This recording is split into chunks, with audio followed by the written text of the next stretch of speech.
Au XIXe siècle, Saint-Imier se métamorphose. De petit village paysan, la commune devient un haut lieu de l'industrie horlogère.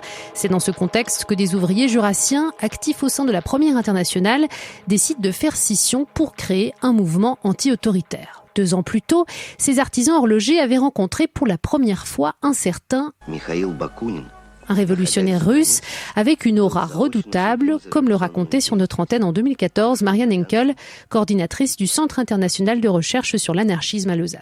Bakounine, qui est un russe grand, qui parle fort et bien, qui boit beaucoup de café, fume beaucoup, mais qui est une sorte de révolutionnaire professionnel à l'époque. Il a fait longtemps de prison, il est dans des tas de complots et de conspirations, et il l'invite à faire une conférence, et il y a un déclic entre un intellectuel qui a jamais travaillé, qui est un noble russe, et ces ouvriers horlogers qui cherchent des idées, comment traduire leurs pratiques.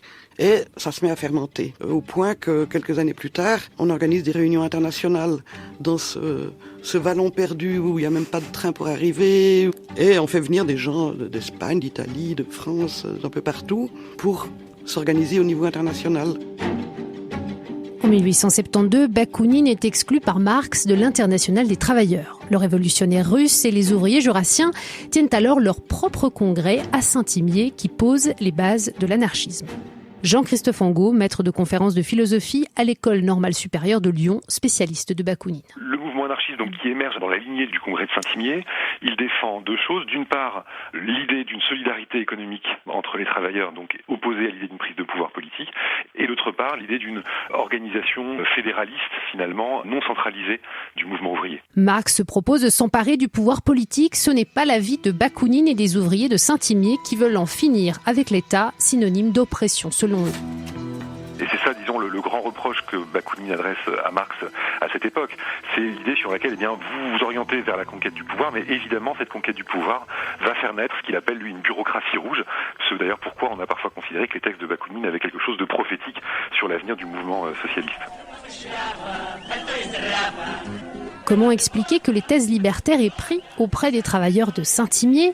À l'époque, les artisans horlogers travaillent encore pour la plupart à domicile ou dans des petits ateliers, rappelle Michel Nemitz, coordinateur de l'Espace Noir, un centre libertaire à Saint-Imier qui cultive l'héritage de Bakounine encore aujourd'hui. Ces ouvriers avaient une certaine liberté. Ils travaillaient beaucoup, mais ils n'avaient pas forcément un patron derrière.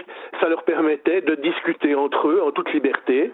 Cette ouverture d'esprit était encore encouragée par le fait que c'était une région qui était en pleine expansion. Saint-Imier, en 1800, il y avait 900 habitants et en 1870, il y en avait 7000. Pendant une dizaine d'années, Saint-Imier est le point de convergence de la pensée anarchiste.